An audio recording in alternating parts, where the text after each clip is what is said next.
नमस्कार, आप देख रहे हैं बहस बिहार की और आपके साथ मैं हूं विवेक। पाठक पर आरजेडी जेडीयू में घमासान, किसका नुकसान, सवाल का निशान। आखिर पाठक कौन सा पाठ पढ़ा रहे हैं शिक्षा विभाग में जिसको लेकर के इतनी तलखी कुछ अच्छा कर रहे हैं? क्योंकि नीरज कुमार जो कि जेडीयू के मुख्य प्रवक्ता है, उनका कहना है कि जहां जाते हैं के पाठक साहब वहां पर बेहतर काम करते हैं, सुधारने की कोशिश करते हैं। लेकिन आप्त सचिव यानी शिक्षा विभाग के आप्त सचिव के द्वारा मंत्री के आप्त सचिव के द्वारा अपर मुख्य सचिव को जो पीत पत्र जारी किया गया, जो लेटर जारी किया गया, उसकी पहली लाइन अगर आप देखेंगे तो उसमें लिखा है, निर्देशानुसार अवगत कराना है कि पिछले कई दिनों से माननीय मंत्री शिक्षा विभाग द्वारा यह महसूस किया जा रहा है कि विभाग मीडिया में नकारात्मक खबरों से अधिक चर्चा में रहा। भाई, नकारात्मक खबरें कौन चला रहा है?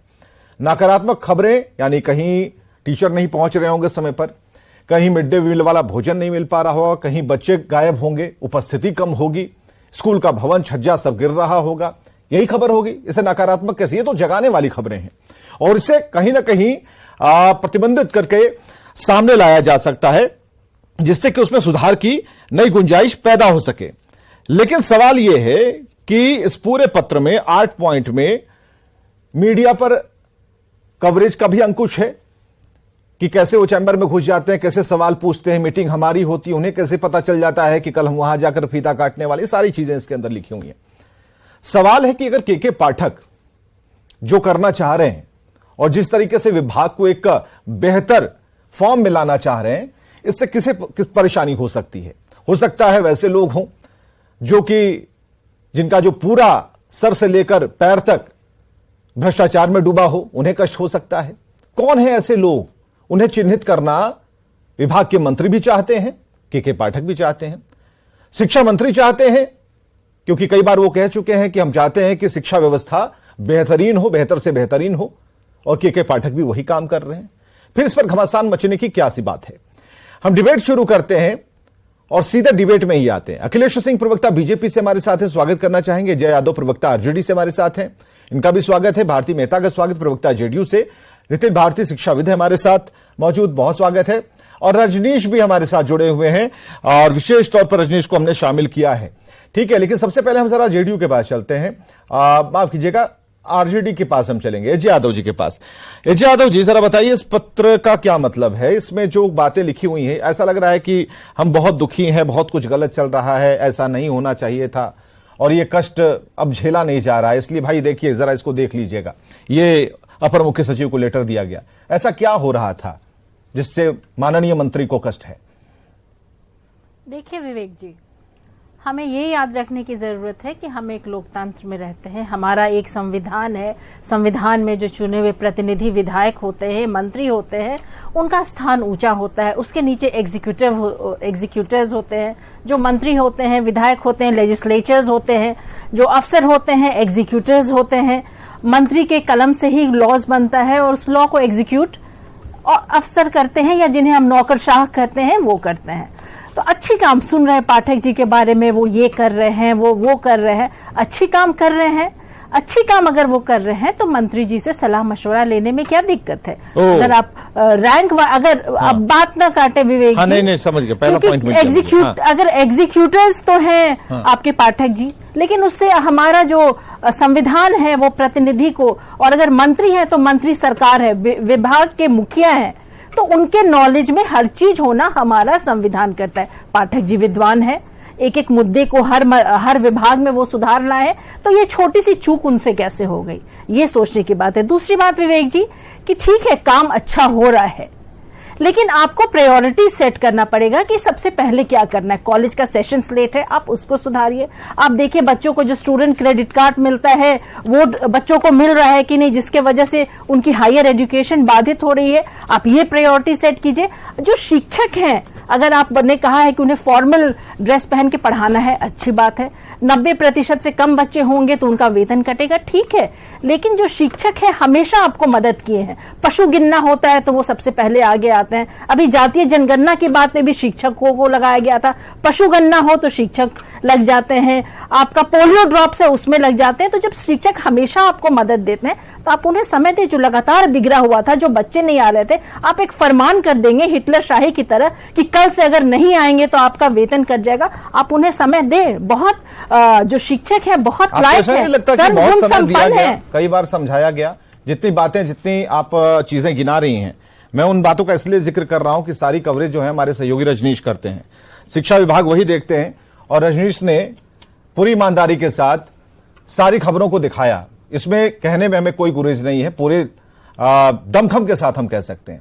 हमें जरा बताइए, जो खबरें हम चला रहे हैं या फिर जो सोर्सेज होते हैं, सोर्सेज क्या, कोई आज तो सोर्स पैदा नहीं हो रहा कि रजनीश के सोर्स अंदर होंगे, अंदर से खबरें मिल रही होंगी, या फिर कोई सचिव स्तर के अधिकारी उन्हें हिंट कर रहे होंगे। ठीक है, ये सोर्स है, ये रिपोर्टर का हक है, रिपोर्टर उनके बीच में क्या बातचीत होती है हमें भी नहीं पता कि उनके क्या क्या सोर्स है, लेकिन उस पर ये कि भाई उस पर अंकुश लगा देना कि अंदर की बात कैसे पता चल जाती है। आपको कवरेज भी चाहिए, आपकी बयान भी चलने चाहिए। विवेक जी, नहीं सुनिए, आप टीवी पर भी दिखना चाहते हैं और आप कहिएगा कि किसी को पता भी ना चले। मैं इसका जवाब देती हूँ, बिल्कुल हर जगह गुड मॉर्निंग गुड इवनिंग नहीं चलेगा ना। आपने कहा के पाठक को पूछना चाहिए था। हमें जरा बताइए, इस खबर का खुलासा हम जरा कर ही देते हैं। रजनीश को लाइए जरा। रजनीश जरा हमें बताइए, ये क्या अभी नया मामला आया है, जरा बताइएगा। ये आपने सुना, पूरी बात आपने बिल्कुल ध्यान से सुना होगा कि एजे यादव क्या कह रही थी, कहां तकलीफ है, हमें जरा बताइए। तकलीफ, मेन वाली तकलीफ कहां है?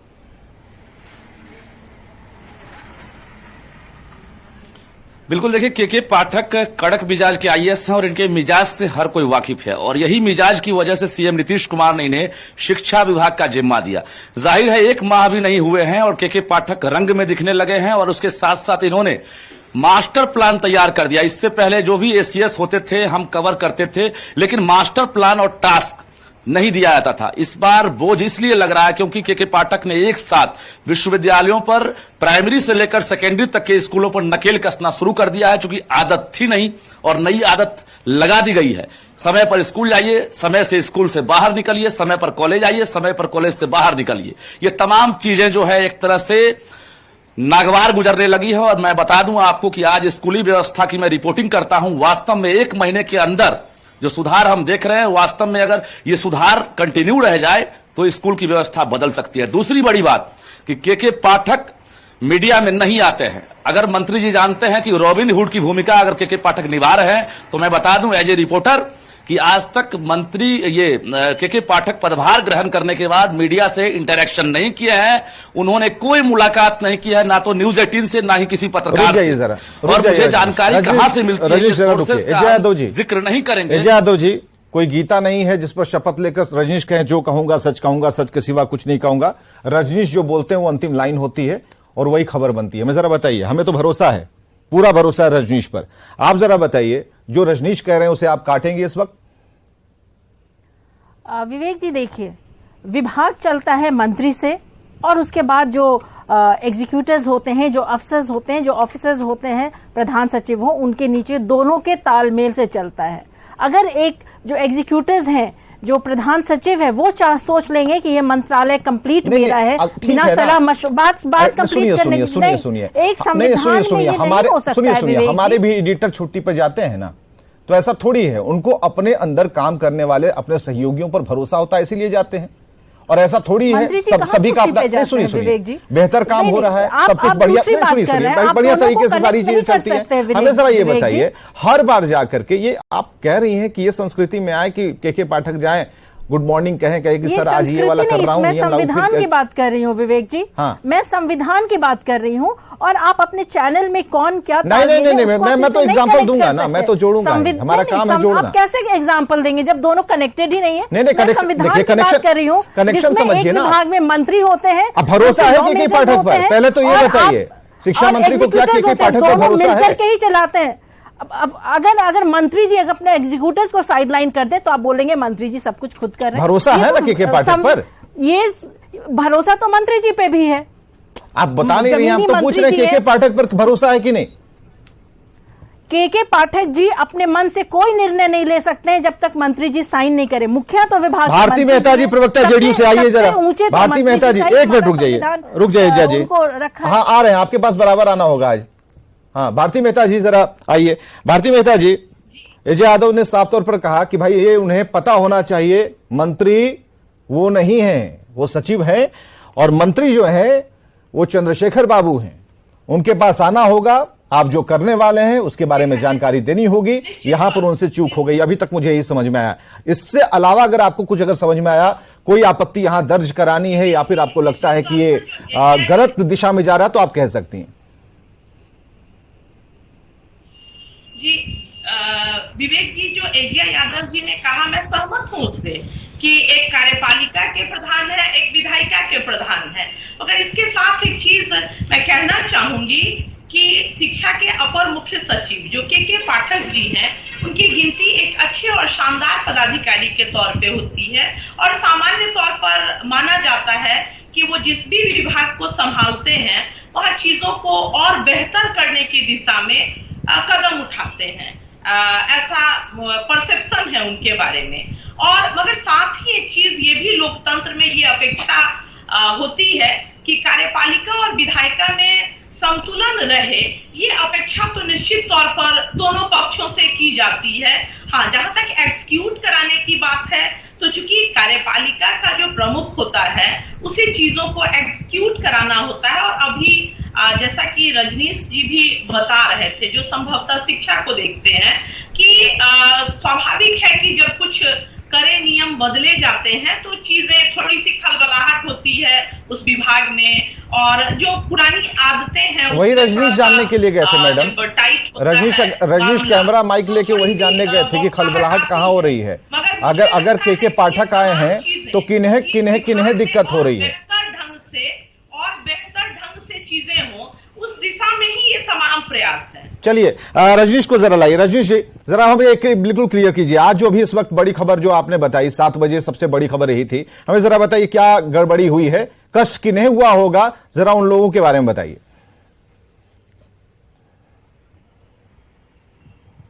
देखिए, न्यूज 18 ने खुलासा किया था आज से ठीक 1 माह पहले कि बिहार संस्कृत शिक्षा बोर्ड के जो चेयरमैन हैं वो दागी हैं, वो करप्ट हैं, वो भ्रष्ट हैं। और हमने पूरा प्रमाण दे दिया था, जो अमर भूषण हैं, जिन्हें बिहार शिक्षा सेवा से सीधा संस्कृत शिक्षा बोर्ड का चेयरमैन बना दिया गया। कोई कार्रवाई नहीं हुई। हालांकि खबर मिली कि पाठक जी ने खैर लेना शुरू कर दिया है और फाइलें मंगा ली है। पहला पॉइंट, आज जो खबर हमने अभी दिखाई है खबरें, उसमें यह आया है मामला कि जूनियर डीईओ को आरडीडी का प्रभार दिया गया है। आज तक ऐसा नहीं हुआ है। सीनियरिटी के तौर पर जो डीईओ होते हैं उन्हें आरडीडी बनाया जाता है। समस्तीपुर के डीईओ को दरभंगा यानी दरभंगा कमिश्नरी का आरडीडी का प्रभार दे दिया है। कोई मंत्री जी के करीबी भी हैं क्या? वो सीनियर है। तिरहुत प्रमंडल का यही मामला आया। मुंगेर प्रमंडल में बिल्कुल जो खबर आई है कि डीईओ समस्तीपुर, वैशाली डीईओ जिन्हें आरडीडी का प्रभार दिया गया है, मुंगेर के डीईओ जिन्हें आरडीडी का प्रभार दिया गया है, वो मंत्री जी के करीबी हैं, वरना जूनियर को आरडीडी नहीं बनाया सकता है। इस पूरे मामले की भी जांच संभव है। के पाठक तक मामला पहुंचा है। और बता दें, डेपुटेशन जितना किया था मंत्री ने, आखिर के पाठक ने डेपुटेशन क्यों तोड़ दिया? कई ऐसे पॉइंट हैं जिस पर मंत्री नाराज हैं। और 30 जून तक बीजेपी ने सवाल जो उठाया है विवेक, सबसे बड़ा मुद्दा, 30 जून तक मंत्री जी क्यों शांत रहे? जुलाई में वो क्यों पत्र लिखते हैं, पीत पत्र? 30 जून तक इसलिए शांत रहे। बीजेपी का जो आरोप है, हम नहीं आरोप लगा रहे हैं। नहीं, ठीक है, ये बात तो अखिलेश जी जो कहेंगे जब उनके पास हम आएंगे। रजनीश, अगर आपका सवाल एजिया यादव से तो पूछ सकते हैं आप, आपको मैं आजाद करता हूं, पूछिए आप। बिल्कुल, मेरा सवाल है एजिया जी से कि ये बताइए कि के पाठक के 5 बिंदु हमने अभी गिनकर बताए आपको। विश्वविद्यालयों में जो अटेंडेंस की बात है, जो अनुपस्थित शिक्षक हैं, गायब रहने वाले शिक्षक हैं, उनके खिलाफ कार्रवाई, स्कूलों में मिड डे मील से लेकर स्वच्छता अभियान से लेकर अटेंडेंस की बात, और उसके साथ साथ गुणवत्ता शिक्षा की बात, ड्रेस कोड, और उसके साथ साथ एकमात्र जो ऑब्जेक्शन है सबसे बड़ा विवेक, हम वहां पर बोलना चाहेंगे, शनिवार के दिन जो छुट्टी का दिन होता है सचिवालय के अधिकारियों के लिए, तमाम विभाग बंद रहते हैं। शिक्षा विभाग में आपको रात के 9 बजे तक अधिकारी काम करते और डीओ से लेकर डीपीओ तक काम करते नजर आते हैं। तो यहां पर सवाल उठ रहा है कि आप अत्यधिक काम क्यों ले रहे हैं? दूसरा जो सबसे बड़ा मुद्दा है, शाम 6 बजे से रात के 9 बजे तक वीडियो कॉन्फ्रेंसिंग कराते हैं के पाठक। यह भी कहीं ना कहीं अमानवीय बताया जा रहा है। अधिकारी दबे जुबान से ही कहते हैं, लेकिन रात के 9 बजे तक जो वीडियो कॉन्फ्रेंसिंग होता है, ये किस आदेश के तहत हो रहा है? मंत्री जी हो सकता है इसको लेकर भी नाराज हों। ये तमाम मंत्री जी तो आपसे भी नाराज होंगे, हम सवाल उठा रहे हैं। मंत्री जी तो आपसे भी नाराज होंगे। आप भी तो कैमरा और माइक लेकर के सीधे चेंबर में घुस जाते हैं बाइट लेने, आपसे भी नाराजगी होगी।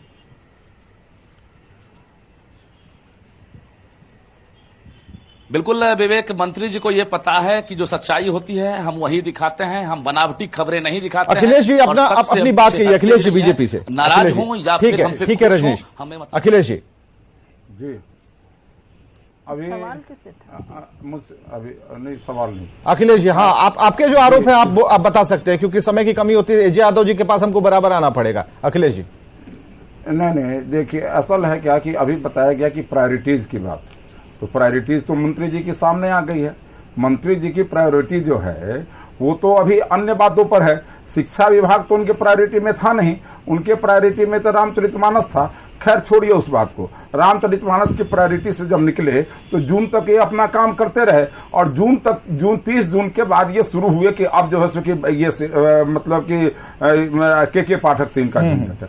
मेरा ये कहना है कि बिहार के अंदर जिस प्रकार से मुख्यमंत्री जी अभी कुछ लोगों को, कुछ आईएएस के लोगों को टूल्स के रूप में इस्तेमाल करके विभागों को चलाने का प्रयास कर रहे हैं, ये सामंजस्य कौन बैठाएगा? मैं समझता हूं कि अगर मंत्री में और क्या कहते हैं कि उस विभाग के सेक्रेटरी में कोई गड़बड़ी है तो इसके बीच की मध्यस्थता किसकी जवाबदेही है? और मंत्री सीधा और दोनों के बीच में आपस में घमासान हो गया। क्या मुख्यमंत्री के संज्ञान में नहीं है?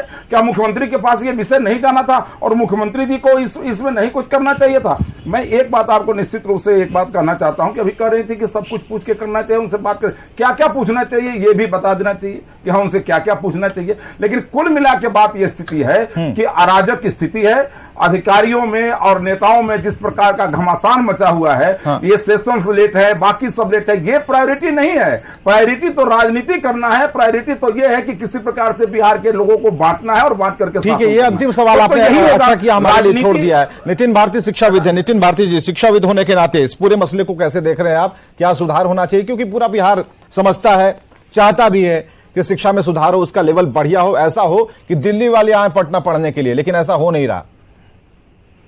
विवेक जी, आपका जो आज इस कार्यक्रम को लेकर जो सवाल है कि नुकसान किसका है, इस पूरे मसले से नुकसान यदि किसी का है तो इस प्रदेश के बच्चों का है, छात्रों का है, शिक्षकों का है, और शिक्षा मंत्री और शिक्षा विभाग के तरफ देखने वाले, उम्मीद की दृष्टि से देखने वाले उन तमाम लोगों का है जिन्होंने इस विभाग के मंत्री और इस विभाग के प्रधान अपर मुख्य सचिव दोनों के ऊपर विश्वास व्यक्त किया था कि दोनों की यह सोच समझ है कि विभाग को बेहतर किया जाए। क्योंकि दोनों के ही स्टेटमेंट्स यदि आप देखेंगे तो विभाग के सुधार की बात दोनों ही करते हैं, तो यह विवाद का विषय होना ही नहीं चाहिए था। और सबसे बड़ी बात विवेक जी, आप जब इस पीत पत्र को देखेंगे तो इस पीत पत्र का मैंने बिंदुवार विश्लेषण किया अपने स्तर से। हाँ। यदि आप इसका जो आखिरी बिंदु है, आठवां बिंदु जो है, हाँ। तो उन्होंने जो नसीहत दी है मंत्री जी ने प्रधान सचिव को, अनामता के सिद्धांत की चर्चा करते हुए उन्होंने कहा कि लोक सेवक को अनामता का सिद्धांत फॉलो करना चाहिए, जिसमें मूल रूप से उनकी यह भावना प्रकट हुई है कि विभाग में जो कुछ भी अच्छा काम हो रहा है उसमें राजनीतिक दल के प्रतिनिधि के रूप में, मंत्री के रूप में उनके नाम को ही प्राथमिकता दी जानी चाहिए, और उनका विरोध इस आधार पर है। इस विषय पर अभी राजद की प्रवक्ता ने अपनी बात रखी है और संवैधानिक व्यवस्था की भी बात उन्होंने कही है। लेकिन यदि इससे ठीक ऊपर के 7वें बिंदु को यदि विवेक जी आप देखें तो इससे तो मेरा सवाल केवल यह है कि जब यह 7वां बिंदु जो विभाग की तमाम खामियों को चिन्हित करता है, उसके लिए सबसे ज्यादा दोषी क्या 1 महीने पहले 8 जून को ज्वाइन करने वाले के पाठक साहब जिम्मेवार है, या पिछले 1 साल से? एजे यादव इसका जवाब दे दीजिए। ज्यादा जिम्मेवार एजे यादव जी जवाब दीजिए। नितिन भारती ने आपसे सवाल पूछा। हाँ विवेक जी, जो शिक्षा विभाग है बहुत बड़ा विभाग है और बहुत पेशेंस से चलाने वाला भाग है, और जैसे कि ये बता रहे थे कि ये विभाग में अगर कुछ गड़बड़ी होती है तो बच्चों का भविष्य बिगड़ता है। तो इस विभाग को अगर सुधरे, हम लोग भी चाहते हैं कि ये विभाग सुधरे। ये विभाग लंबा चौड़ा है, काफी इसमें कमियां थी, मंत्री जी लगातार इसको सुधारने में लगे हुए थे। ठीक है, पाठक जी का सहयोग आया, दोनों तालमेल बिठा करके पाठक जी के नाम के आगे ठीक है क्यों लगाया? हम लोग भी तो यही चाहते हैं, हम लोग भी तो यही चाहते हैं कि जो संवैधानिक तरीका है उस तरीके से ये विभाग चले और इस विभाग में सुधार हो, क्योंकि बिहार के बच्चे जो है इंटेलिजेंट है और आगे अगर हमारे प्रदेश का भविष्य है तो जेडीयू वाले आपके सामने क्यों खड़े? जेडीयू वाले क्यों कह रहे हैं कि ये बढ़िया आदमी है, जहां जाते हैं वहां सुधार देते हैं। यहाँ भाई वीरेंद्र कहते हैं कि नहीं, ये कौन इनको नहीं हटाना कह रहा चाहिए। है, कौन नहीं कह रहा है? तो ठीक भाई है, ये वीरेंद्र- कड़क भाई है, वीरेंद्र को आप ये समझा पाएंगे? भाई सुधार वीरेंद्र कह रहे हैं इन्हें हटाइए। लेकिन जो संविधान का जो स्ट्रक्चर है हमारा, जिसमें मंत्री होते हैं, भाई वीरेंद्र जिसमें क्यों कह रहे हैं कि executors हटाइए होते हैं, के पाठक दोनों को? में तालमेल तो होना ही चाहिए। भाई वीरेंद्र देखिए, क्यों कह रहे हैं? तालमेल तो आप लोगों में नहीं है। अगर गड़बड़ी है, अगर अरे भाई वीरेंद्र वाला सवाल सुनिए ना, आप मत बोलिए, हमें जरा सुनिए, आखिरी सवाल है, समय कम है। भाई वीरेंद्र फिर क्यों बोल रहे हैं? विवेक जी, एजे यादव जी, भाई वीरेंद्र क्यों बोल रहे हैं? वीरेंद्र जी इसलिए बोल रहे हैं क्योंकि उन्हें लग रहा है कि संविधान को नजरअंदाज कर दिया जा रहा है। इसमें जब लेजिस्लेचर, अच्छा, आपके आरजेडी में सभी लोगों को अलग-अलग लगता है क्या? होना चाहिए। अगर भाई वीरेंद्र जी को लग रहा है, मुख्यमंत्री जी हैं, उन्हें इस पे पहल करनी चाहिए। मुख्यमंत्री जी को पहल करके जो भी मसले हैं उन्हें सॉल्व करना चाहिए। ये कंफ्यूजन वाली स्थिति आरजेडी में ही है। जेडीयू ने अपनी लाइन तय कर रखी है। के पाठक बढ़िया आदमी हैं, बढ़िया काम कर रहे हैं और बढ़िया सेवक हैं और उन्हें करने देना चाहिए। लेकिन अगर भाई वीरेंद्र कह रहे हैं कि नहीं, उन्हें तो तुरंत हटाइए। भाई क्यों हटाइए? अगर हटाइए तो आप भी आठ बिंदुवार तरीके से आप भी बताइए क्यों हटाया जाए, जब काम बेहतर हो रहा है और डिसिप्लिन अगर मेंटेन किया जा रहा है, क्यों हटाया जाए? बहुत बहुत शुक्रिया आप सभी का आने के लिए। डिबेट का टाइम यही खत्म होता है, लेकिन चर्चा जारी रहेगी, खबरें भी जारी हैं।